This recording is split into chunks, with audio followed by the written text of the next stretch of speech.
Shavua Tov Mevarach. Mishnah Yomi today is in chapter 4 of Bava Batra, Mishnah Tet. Then we'll be turning over to chapter 5. Aval lo machar lo et avonim, but he does not sell the stones she'enan litzarka that are not needed for it. What we're talking about is the field. Selling a field without further details, without explaining what's included, does not include the stones that are not needed for the field, stones used to weigh down produce or have been set aside to build a wall. And not reeds or poles in the vineyard that are not used with the vines, and not grains and crops that have already been cut down, even if they're still drying on the field. But if he said the field and everything in it, then everything is indeed included. And whatever he said, lo machar lo et mechitzat akanim shi beit rova. He has not sold a thicket of reeds that is a beit rova, the size of planting a fourth of a kav of seeds or larger. That's an important size. V'lo et shomeira sheyasuya betit, and not a guardhouse that's been cemented down. V'lo et charuv hamorkav, and not a carob tree that's already large enough to be grafted with more carob branches. V'lo et sidon hashikma.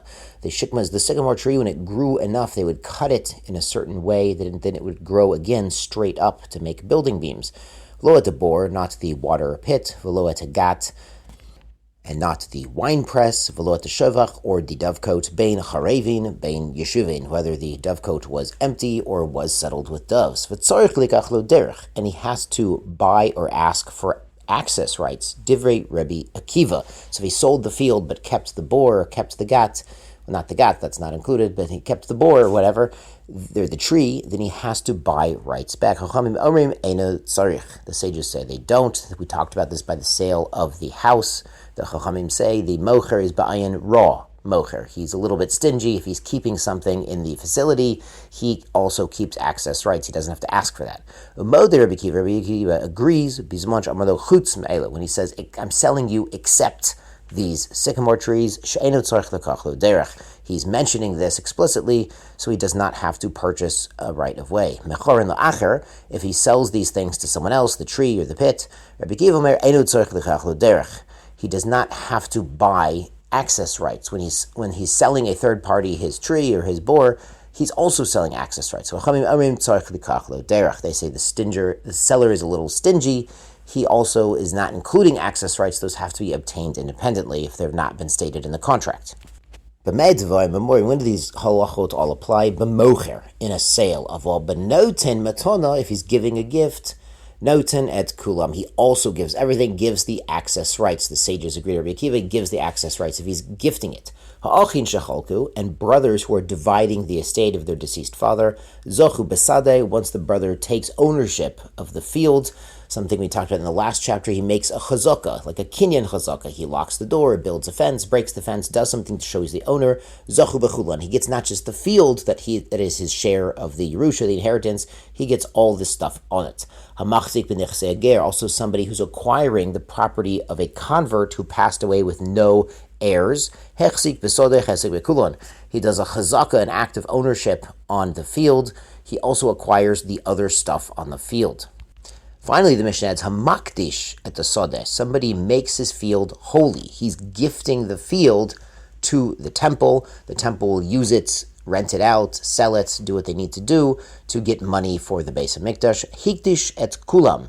He's makdish, not just the field, but all of these things, all of these facilities and trees and pits and all the things in the field. Rabbi Shimon disagrees. Says hamakdish et sodeh lo hikdish elet acharuv amorkav et ston hashikma. He says, yes, when he's makdish the field, it includes the field, but not the boar, not the dut, not the gat. It doesn't include the things that are not alive, the facilities that are not living, but it does indeed include the carob trees and the sycamore trees, even if they're large and chashuv. The reason is if they're now in a field of hekdesh, but they're privately owned, there's going to be a problem because these privately owned trees are now drawing sustenance and nutrients out of a holy field belonging to the temple. That will be an aveira of me'ilah. So when someone consecrates his field, he includes anything living and growing from that field, so he will not run into aveira problems of me'ilah later on. Mazal Tov, and on to chapter 5. A mocher at the sfina, someone selling his boat without Further explanation, Machar et turin, this includes the mast, Vetanes, the sails, Veta-ugin, the anchor, Lashon aguna, something that holds back, Ve'etz kol hamanhigin ata, and anything that drives the boat, like oars and rudders. Avolo machar lo et avodim, but it doesn't sell the servants or the slaves who are employed rowing the oars. V'lo et martzufin, these are sacks or netting to tie down the merchandise. V'lo et antiki, and certainly not the cargo itself. B'zman she'amar lo, but if he told him, hi v'chol masha batocha, the ship and everything in her, harei chulan machorin, everything is included. Now, a quick aside, in the Gemara, Bava Batra, it starts around Daf 73, Ayin Gimel, there are some truly amazing stories. And these were stories, some of them are told by sailors who went on boats to Rabba bar bar Chana. Some of them Rabba bar bar Chana saw himself. There's a famous book by the Rosh Yeshiva, Rav Aaron Feldman, called The Juggler and the King, that explains some of these stories. They cannot be taken literally, and they have profound Agadaic messages for us. So this is when we talk about Mocher Desfina, selling a boat, then all sorts of amazing fish tales and stories with really hidden, esoteric, but vital meanings do come to mind. That's The Juggler and the King by Rav Aaron Feldman. And of course, you can read it in the Gemara as well, and look at the Mefarshim and the Maharsha. It's the Gemara at the beginning of this chapter. Anyway, the Mishnah here goes on, Macher et a karon, he sells a wagon. Lo macher et a pradot, he doesn't sell the mules, even if they're tied to the wagon. Macher et a pradot, if he's selling mules, lo macher et a karon, that does not necessarily include the wagon, even if they're tied together. Macher et a tzemed, he's selling a yoke of oxen. Lo macher et habakar, it doesn't include the animals. The tzemed is the yoke that goes on their necks. It's not necessarily the animals themselves, even though someone might say, oh yeah, tzemed, and he's referring not just to the yoke, but the animals underneath. So it doesn't automatically include the animals. Machar et bakar, if he's selling the animals, the plow oxen, lo machar et tzemed, it doesn't automatically include the yoke. Rabbi Yehuda Mary disagrees. He says, Hadamim Madim, he says, the price that's paid should give evidence about what's included. Ketzad, how so? Amar lo, the buyer said, Machor li tzmitcho b'metayim zuz. Sell me your yoke of oxen for 200 zuz. Now, 200 zuz, that's a lot of money. So it can't just be the yoke that goes on top. It's got to include the animals.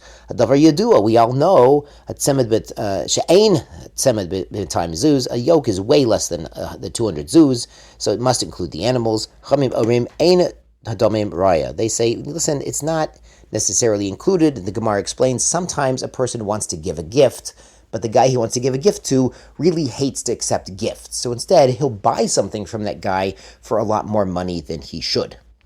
And since it's obvious that it's a lot more money, it's not an issue of me'ila. We talked about in detail in Bava Metzia, Ona. Ona was overcharging or undercharging by a sixth or more. Since this is a big discrepancy, we can realize, yeah, he's trying to give a matana, there's another deal going on. It's not an issue of Ona. That's when there's, a slight overcharge or undercharge. Yishar kochachem tizku the mitzvot.